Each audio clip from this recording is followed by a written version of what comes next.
Je me livre totalement. Tu peux m'utiliser. Je me livre totalement.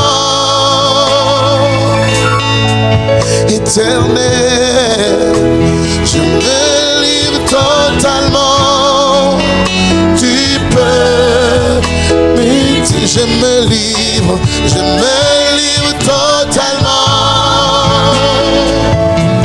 Seigneur Jésus, je me livre totalement. Tu peux m'utiliser. Je me livre totalement. Bonjour, une fois de plus, peuple de Dieu. Nous bénissons le Seigneur qui nous amène jusqu'à ce point, au moment du partage de sa parole. Et nous n'allons pas oublier de saluer nos très chers téléspectateurs qui disposent de leur temps pour suivre nos messages vidéo de YouTube. Pour rassurant, bien-aimés, le temps que vous disposez à suivre ces messages, c'est à Dieu que vous disposez. Et comme il est fidèle, il va lui-même vous rémunérer par rapport à ce temps que vous disposez. Alléluia. Ainsi, ce matin, nous voulons clôturer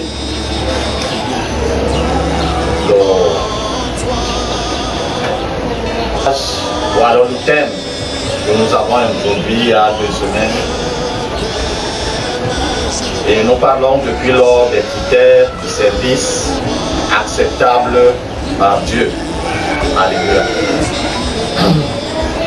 Et nous avons dit que c'est vrai que Dieu a prédestiné chaque être humain à nous servir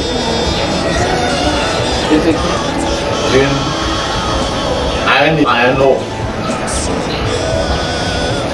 Mais c'est Dieu lui-même qui établit les critères pour que nous puissions être aptes à nous servir.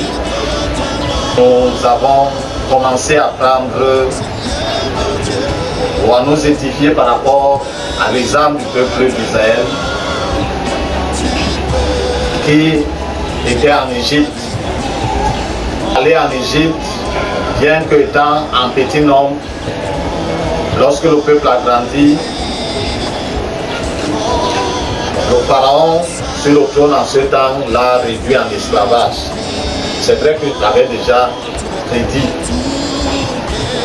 Et tout au long du temps où ils étaient en Égypte, bien que peuple de Dieu, bien que serviteurs de Dieu, parce que par la suite, lorsqu'ils de l'Égypte et qu'ils sont sur le chemin de la terre promise, nous voyons les offices des uns et des autres qui commencent à émerger.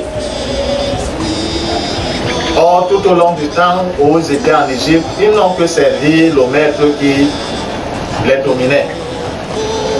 Alors qu'ils étaient des serviteurs de Dieu, alors que c'est peu de Dieu.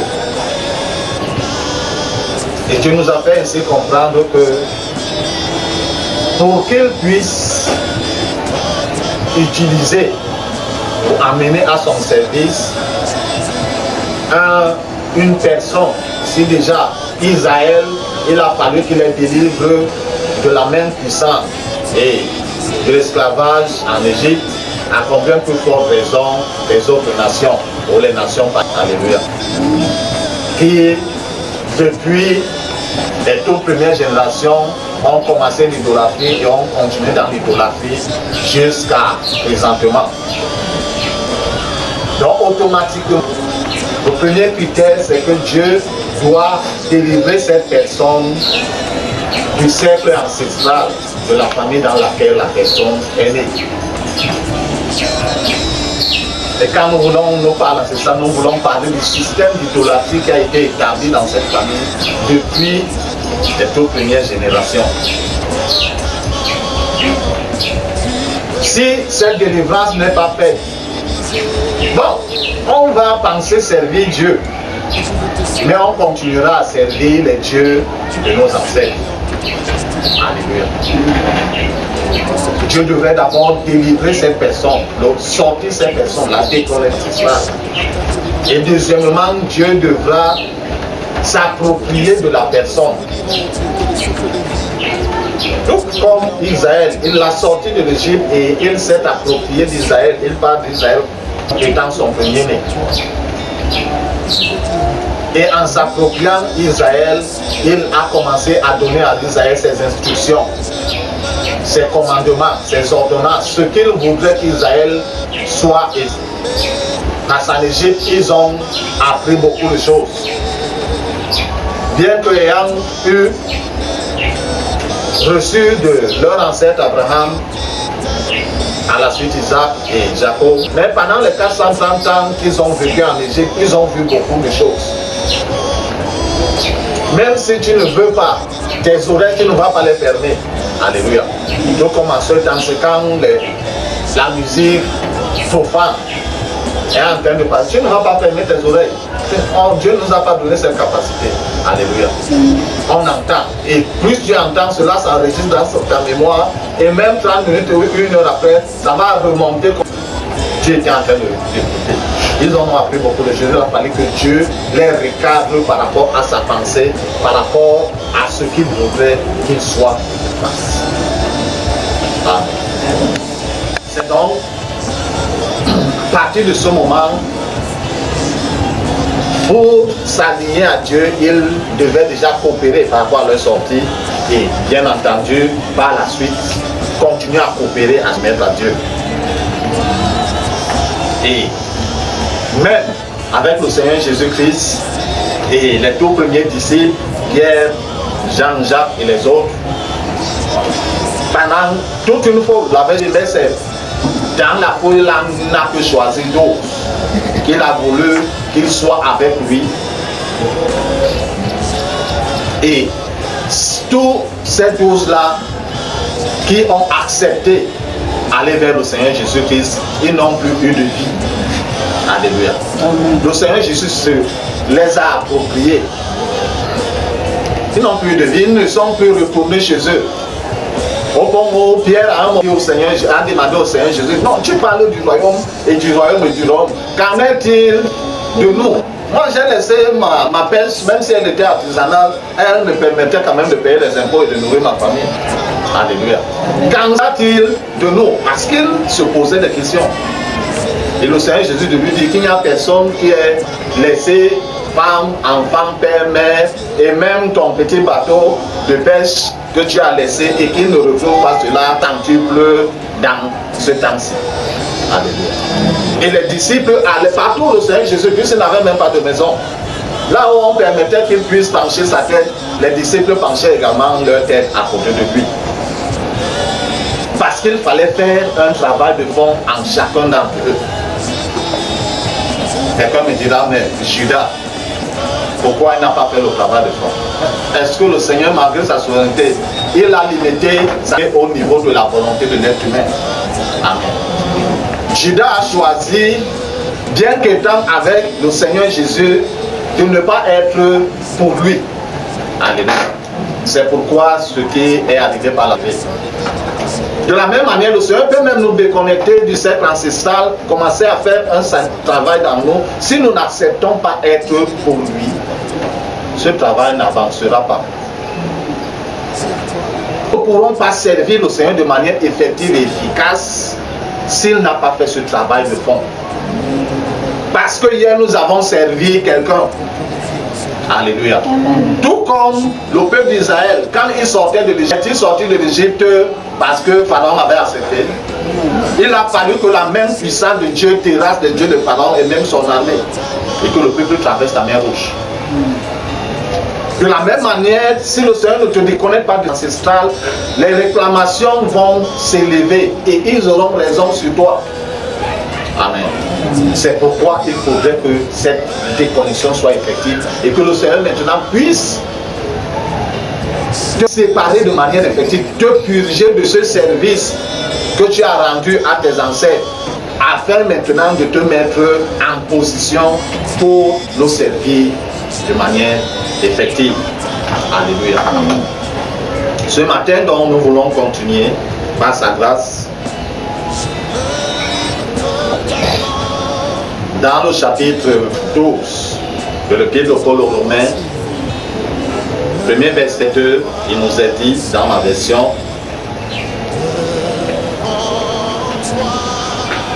je vous encourage donc, frères et sœurs, par les compassions de Dieu, à vous offrir votre corps comme un sacrifice vivant, saint, agréable à Dieu. Ce sera de votre part un culte raisonnable. Ne vous conformez pas au monde actuel, mais soyez transformés par le renouvellement de l'intelligence, afin de discerner quelle est la volonté de Dieu, ce qui est bon, agréable et parfait. Alléluia. Amen. Ce troisième qui entre en jeu, où le Seigneur, pendant qu'il est en train de faire un travail de fond, nous purifier, nous libérer de toutes ces choses que nous avons acquises, cet héritage ancestral maléfique, nous libérer de cet héritage, et nous maintenant que nous puissions nous offrir comme un sacrifice vivant. Pour nous offrir en tant que sacrifice vivant. Alléluia. Hier, c'était des sacrifices morts, immolés. C'est-à-dire, on égorgeait l'animal et on le posait sur l'autel afin qu'il soit brûlé, qu'une bonne et agréable odeur s'élève vers le Seigneur. Et le Seigneur nous demande que c'est pendant que nous sommes vivants que nous devons la mort. Alléluia. Chose qui n'est pas facile. Même si c'est l'animal qu'on attache et on met sur l'autel, pendant que la chaleur du feu va monter, il va bouger de l'autel. Alléluia. Mais nous puissions accepter mourir. Pas mourir physiquement, mais faire mourir dans notre chair toutes ces choses qui sont agréables à notre chair, mais qui sont désagréables à Dieu. Toutes ces convoitises de la chair ou de ce monde qui réclament notre chair. Et chaque jour, accepter que cette mort soit effective. Parce que ce n'est pas une marche d'un jour, ce n'est pas une marche de 2 jours, encore moins de 3. C'est une marche de toute une vie. Alléluia. Et c'est ainsi donc que nous pourrons donner à offrir à Dieu un culte raisonnable. Bien entendu, évitant de nous conformer au siècle présent. Parce que le siècle présent a sa manière de faire les choses, un système bien établi, mais qui est en opposition avec Dieu. Mais toi qui as accepté de venir vers Dieu, tu devrais donc mourir par rapport à ce système pour vivre par rapport à Dieu, conformément à sa parole. Alléluia. Et parce que c'est dans sa parole que nous connaissons quelle est sa volonté. Et c'est sa parole qui nous éclaire sur les choses qui lui sont agréables. Et c'est en marchant dans sa parole que nous serons en train d'avancer vers la perfection. Si cela n'est pas fait, non. Est-ce que Dieu va descendre du ciel pour t'arrêter et te dire que non, ne chante plus si, ou ne prêche plus si tu prêchais? Mais seulement c'est à la fin que tu vas te rendre compte que tous les messages que tu as eu à prêcher ou tous les chants que tu as eu à élever, c'est le Dieu de tes ancêtres qui les avait reçus. Dieu va te montrer cela et tu vas te rendre compte que la récompense que tu attends de Dieu, Dieu ne peut pas l'obtenir. Amen. Nous parlons des critères du service acceptable. Et de l'autre côté, l'apôtre Pierre, dans sa première épître, 1 Pierre au chapitre 2, nous lirons du verset 4 au verset 5.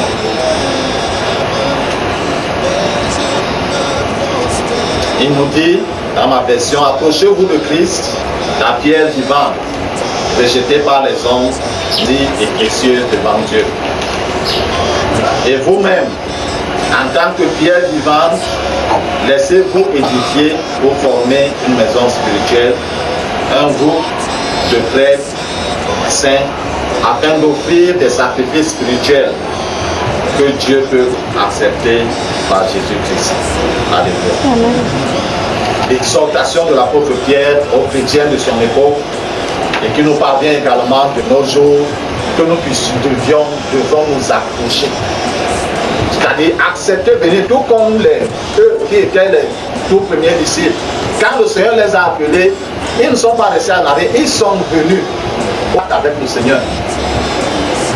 Étant rentrés en contact avec le Seigneur, ils ne sont plus restés les mêmes. Le Seigneur les a transformés. Alléluia. Le Seigneur les a transformés pour être ainsi effectifs, être efficaces dans le service qu'ils devaient rendre, et que toute réclamation qui peut s'élever du cercle ancestral de la famille dans laquelle ils sont nés et du sein du monde éternel ne puisse pas avoir raison sur eux. Parce que quand tu t'engages avec le Seigneur Jésus de manière authentique, le diable va fouiller les archives. Parce qu'il a des archives. L'histoire de toute ta famille est juste à ton histoire. Pour apporter cela à l'ordre du jour, pour accuser. Et s'il savait quelque part qu'il a raison, il peut même t'abattre. Parce qu'il a raison. Si ce n'est pas par la grâce et l'intervention de Dieu. Et l'apôtre exhorte donc en venant à Christ, Christ qui est la pierre vivante. Lorsque nous venons en contact avec lui, il œuvre également en nous afin que nous soyons aussi des pierres vivantes. Ça veut dire que quelque part nous étions des pierres mortes. Qu'on l'accepte ou pas, qu'on le reconnaisse ou pas. En contact avec lui, comme l'apôtre Jean a pu écrire que nous avons contemplé. Parce que nous étions à côté de lui, nous avons contemplé sa gloire, comme la gloire d'un Fils unique venu du Père. Et cette contemplation ne l'a plus laissé le même, ou ne les a plus laissés les mêmes. Si tu viens à Jésus véritablement et qu'il t'a appelé à son service, il veut faire ce travail afin que lorsque tu te tiens pour se rendre ministère, quel que soit l'office donné, donc on pense que c'est l'office de la prédication qui est au-dessus de tout. Même quelqu'un qui balaie proprement tel temps, en ce jour-là, il aura plus de récompense que toi qui as prêché les messages pour satisfaire ton propre ventre. Et pour dire aux gens ce qu'ils aiment, c'est ce que l'on veut entendre aujourd'hui. Pour faire comprendre qu'il veut faire un travail de fond, particulièrement ceux issus des nations païennes qui ont vécu et grandi dans l'idolâtrie. Si ce travail n'est pas fait dans la vie d'une telle personne, quelle que soit la maison de Dieu, tu vas risquer, parce que le jour approche et ce jour approche à grands pas. Tu vas risquer de te retrouver en ce jour. Que certains te disent, mais toi-même tu vois, non? En ce jour, s'habiller en Kabangondo. Nous serons en robe. Et tu vas voir la robe du Seigneur, tu vas regarder la tienne. Toi-même, il n'aura même pas besoin de parler. Toi-même, tu vas comprendre que je ne dois même pas aller là-bas, même si j'ai crié à 50 ans. Je ne dois même pas m'approcher des rangs là-bas. Parce qu'en effet,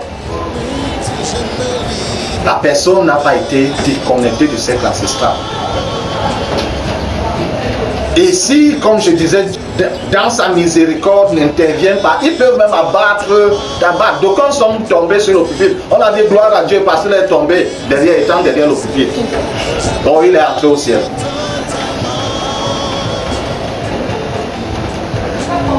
Ses ancêtres l'ont frappé parce qu'en effet, ils attendaient qu'ils continuent à servir leur Dieu comme eux, ils ont servi leur Dieu. Et il vient dire qu'il sert quelqu'un d'autre. Et de surcroît, il n'est pas encore d'état.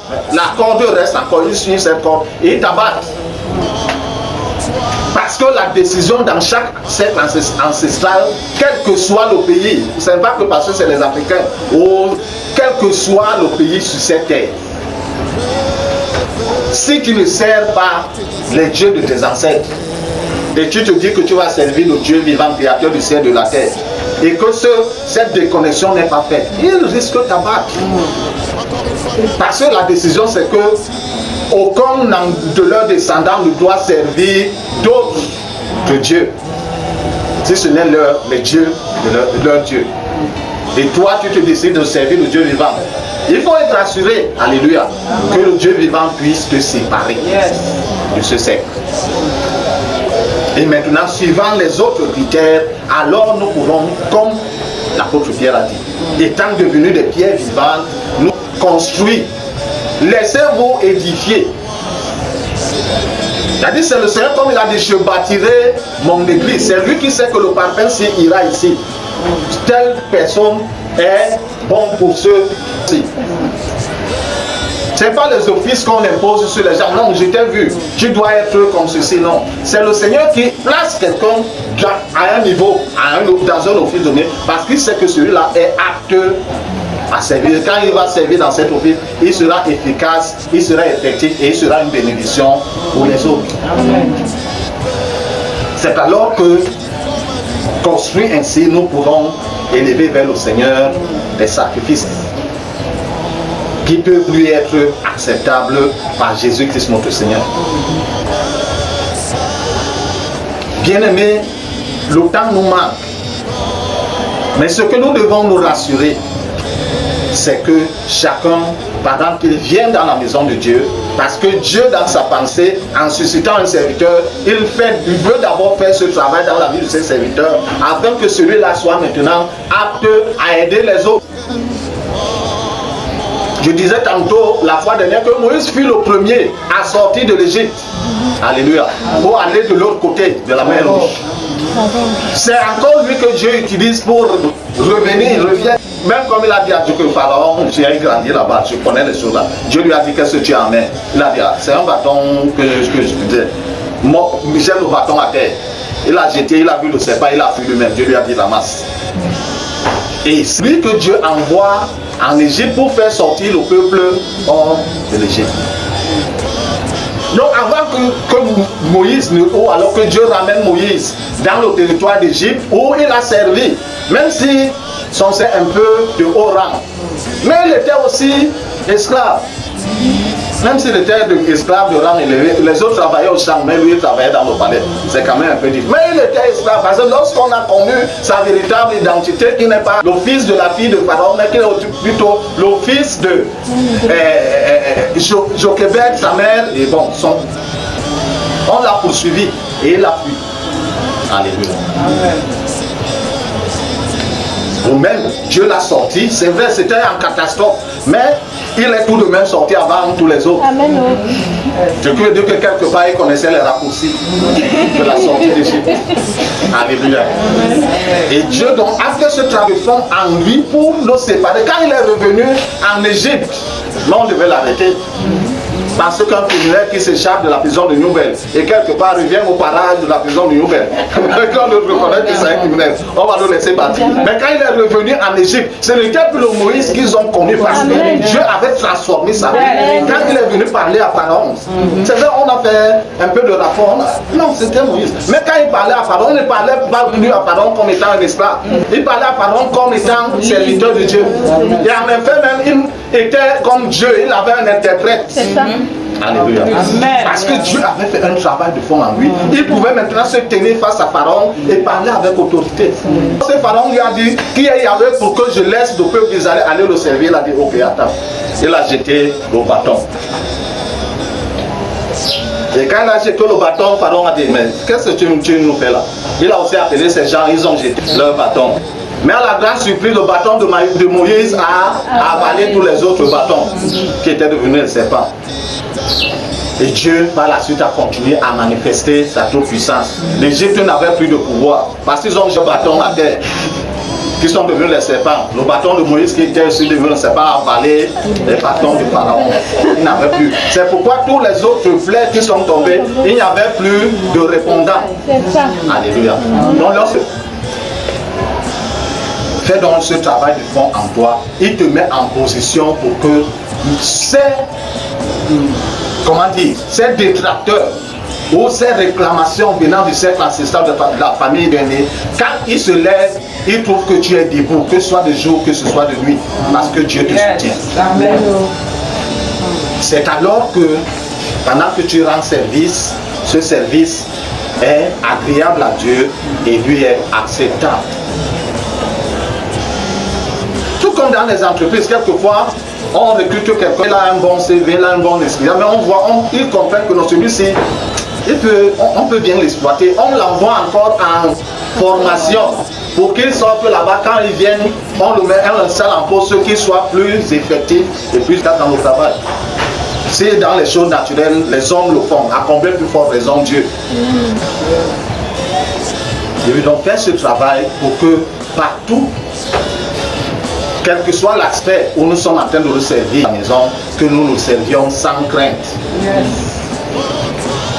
Dans la sainteté et la justice. Amen. Tous les jours de notre vie. Et qu'à la fin, il puisse nous dire, bon et fidèle serviteur, tu as été fait choses, entre dans la joie de ton maître et voici les grandes choses qui te sont réservées. Alléluia. C'est pourquoi Dieu nous éclaire sur ces points. Même, il ne va pas nous forcer comme j'ai parlé la fois dernière, donc comme nous sommes dans la maison de Dieu, il connaît lui-même, il est conscient de sa dignité ancestrale, mais il est pasteur, il est évangéliste, il est quoi que ce soit, il est dans la maison de Dieu. Il est conscient, ce n'est pas qu'on est inconscient, qu'on sommes conscients. Quelqu'un nous a dit l'autre jour qu'il est le seul vivant qui soit allé dans le royaume des morts sans mourir et revenir. Ce n'était pas les blagues, ce n'était pas les insolites, il parlait du vrai, parce qu'il connaissait l'identité. Et de nous dire que de tous ces gens-là qui étaient dans la salle, il les écrase tous. Mais quand il a essayé avec nous, il a compris que c'est 2 poids 2 mesures. Non pas parce que nous sommes forts, mais c'est parce que Dieu a fait ce travail de fond en nous. Plusieurs fois, le Seigneur m'a amené dans le monde spirituel et j'ai eu à confronter ses ancêtres. Quelqu'un est parti réveiller les morts, est parti dans le royaume de mort, faire appeler le secours. Et le Seigneur m'a amené à les confronter, à les vaincre.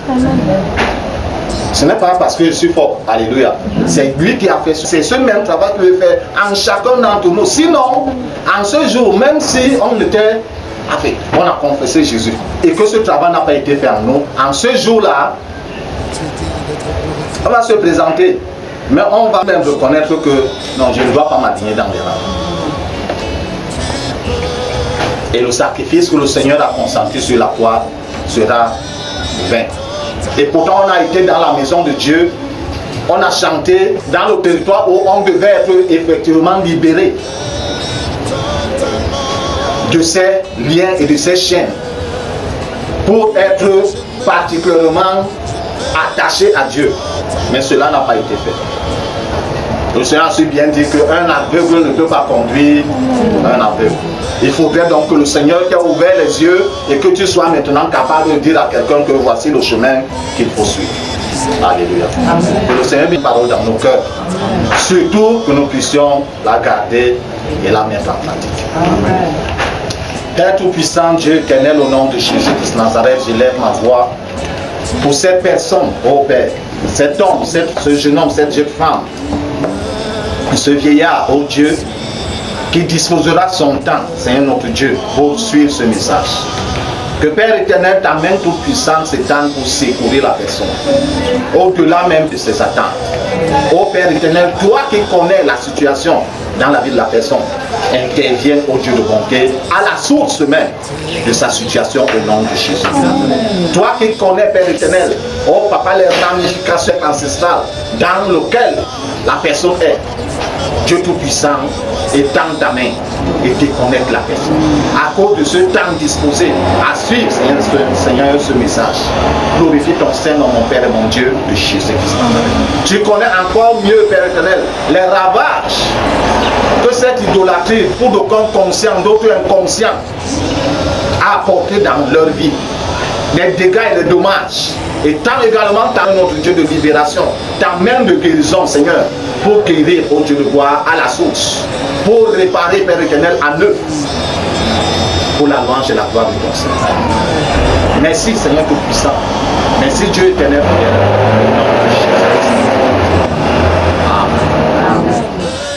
Totalement, tu peux.